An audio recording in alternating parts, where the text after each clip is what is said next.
there, my friends. Today we're going to learn C arithmetic operators. So let me go ahead and maximize this, and as you can see, I have created a new file. I name it ex13 underscore arithmetic operators.c, and I have added the statements ahead of time. So C supports arithmetic operators: addition, subtraction, multiplication. Let me put this in a separate line. So multiplication, let me jump to the next line instead. So multiplication and division.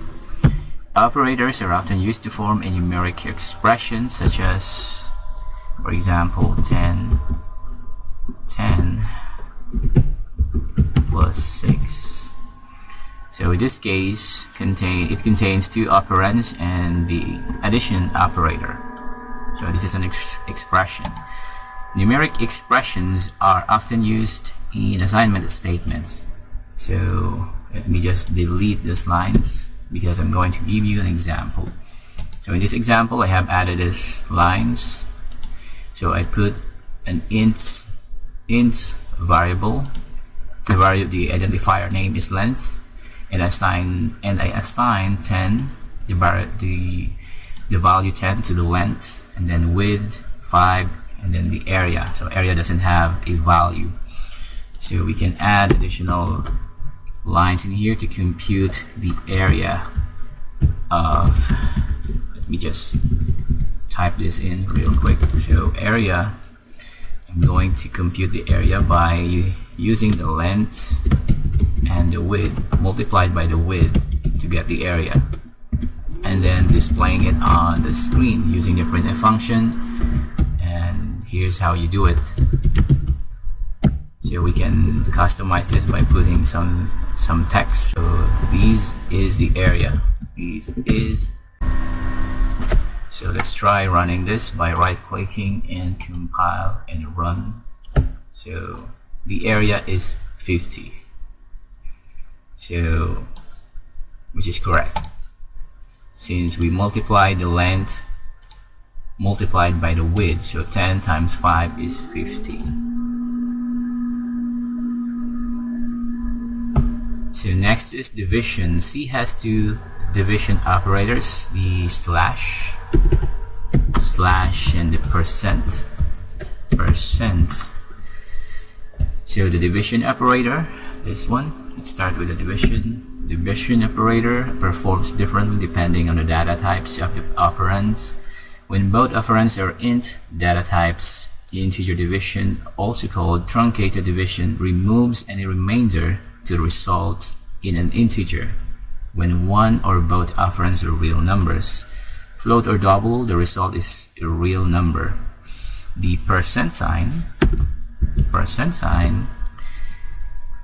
or this operator, returns only the remainder of integer division. It is useful for many algorithms, including retrieving digits from a number. In modulus, or this is usually called modulus operator or modulus division. The modulus division cannot be performed on floats or doubles.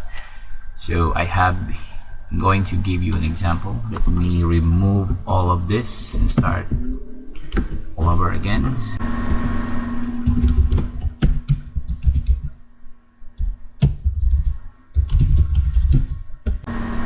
So here is the example. So I added 3 integers.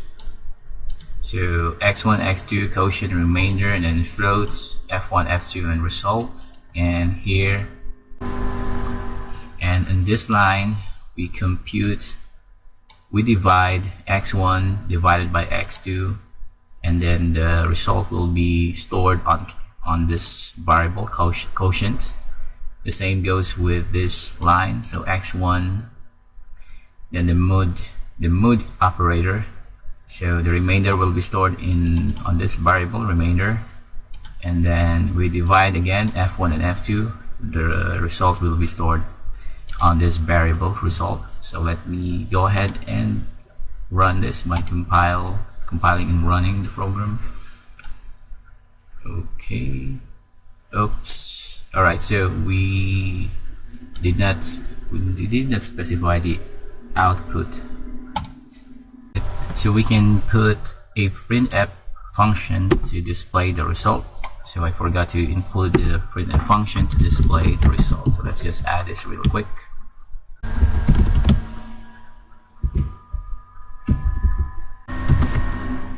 So let's try running the program again. Compile and run. And here is the result. So x1 divided by, we can change the value for the remainder since it is 0 value. So we can play with this by changing the values of our variable. So let's try 3, and then this one 4, on this line 5 or 2.5.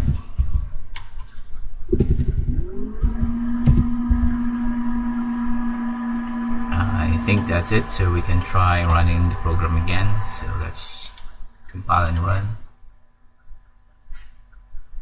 and here is the result. So the quotient is 3, so which is correct, 3. So x1 divided by 3, or x1 divided by x2, we'll get 3 as the quotient, and the remainder for x1 and x2 is 1.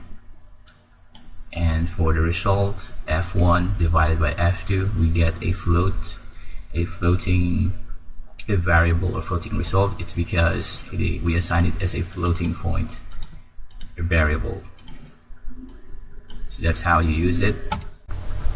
So before we wrap up, let's test your knowledge. So let me go ahead and switch on this tab. So in this tab, I have an exercise for you. So what is the value of the result variable?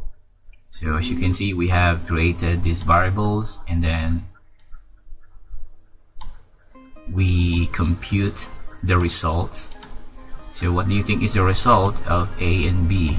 So the value, any result of this will be stored on this variable, result variable. So if you know the answer, please leave it in the comment section below. Thank you.